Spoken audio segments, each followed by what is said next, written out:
Assalamualaikum warahmatullahi wabarakatuh. I am Nur Shazliana binti Muhammad Zain, and today I will be presenting an infographic on clinical waste handling and obstacles in Malaysia. This infographic will be highlighting what clinical waste is, the current situation in Malaysia, how it is managed, the challenges faced, and several recommendations for improvement. First, let us understand what clinical waste is. Clinical waste is waste generated from healthcare activities that may pose risk to human health and the environment if it is not handled properly. Unlike ordinary household waste, clinical waste may contain infectious microorganisms, hazardous chemicals, or sharp objects that can cause injuries and spread diseases.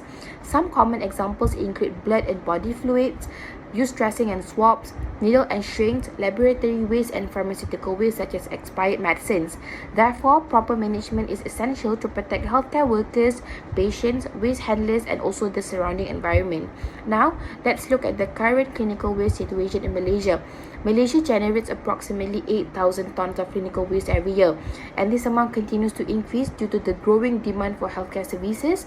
In addition, around 15 to 20% of healthcare waste is infectious, meaning it requires special handling and also treatment. The national generation rate is estimated to be between 0.3 to 0.8 kilograms per hospital per bed per day. However, government hospital only in Selangor recorded a much higher generation rate of 1.355 kilograms per bed per day, indicating that larger hospitals produce significantly more clinical waste. These figures shows why an effective waste management is important for maintaining public health and also the environmental safety. Next, I will explain the clinical waste management process.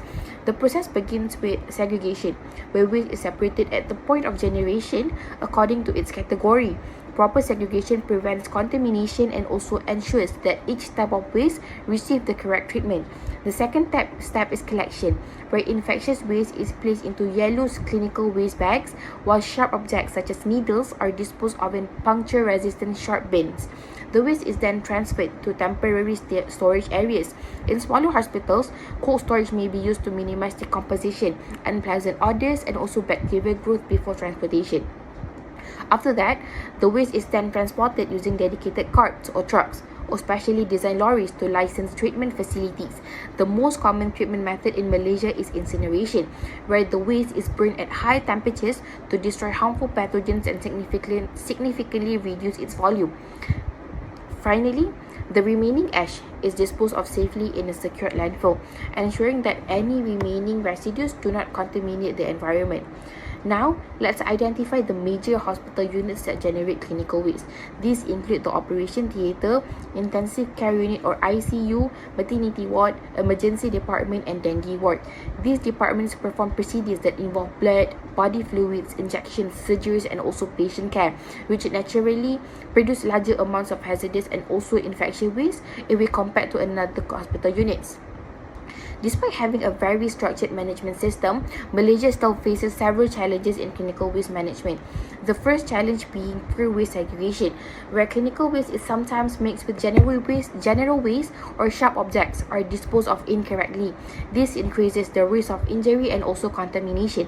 The second challenge is low awareness among healthcare workers and also patients regarding proper waste handling procedures. Continuous education and training are necessary to improve compliance. Another issue is limited facilities, including insufficient storage space and inadequate waste handling equipment in some healthcare facilities. There is also a significant risk of infection during waste collection, transportation, and handling if safety procedures are not strictly followed. Furthermore, hospitals face higher operational costs, especially for transportation, treatment, and disposal of clinical waste.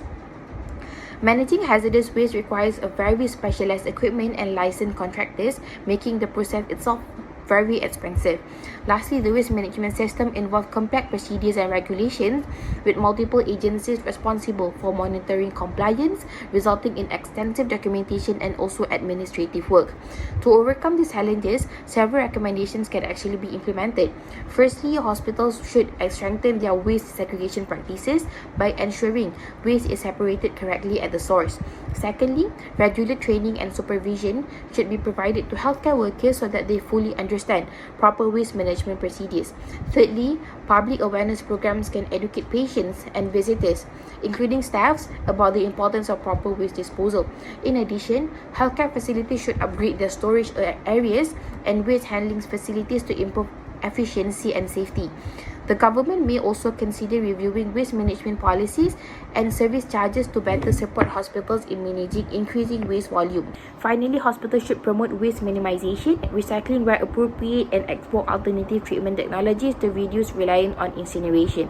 In conclusion, clinical waste is a critical part of the healthcare system. Proper segregation, collection, treatment, and disposal help prevent disease transmission, protect healthcare workers, and also minimize environmental pollution. Although Malaysia has established a systematic waste management process, continuous improvement is needed to ensure a safer and more sustainable healthcare system in Malaysia. So that's all from me. Thank you.